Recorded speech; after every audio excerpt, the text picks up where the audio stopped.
Well, Chinese troops didn't just fight against the Japanese invasion of their homeland. 100,000 were sent to China's neighbor, Burma, now known as Myanmar.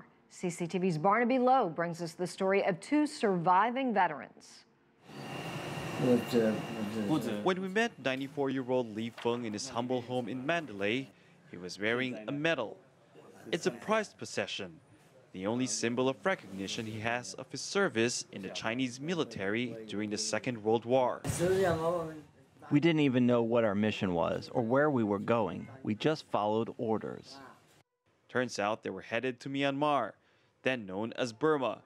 It was 1942, and the Japanese had invaded the country. China had a lot at stake, as Burma was crucial to its supply route. About 100,000 Chinese soldiers fought in Myanmar during the Second World War. Here in Yan'anjiao, they were victorious against the Japanese. They rescued more than 7,500 people. But some 200 Chinese troops died here. An unknown number of them are buried under this memorial. Among the many inscriptions here, a note of appreciation from former United Kingdom Defense Secretary Malcolm Rifkind.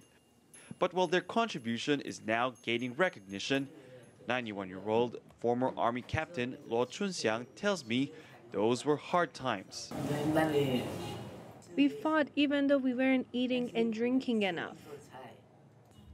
Luo was actually born and raised in Burma, but her family went back to China during the war to escape the Japanese. She ended up going back to Burma as a member of the Chinese Expeditionary Force, and she never left.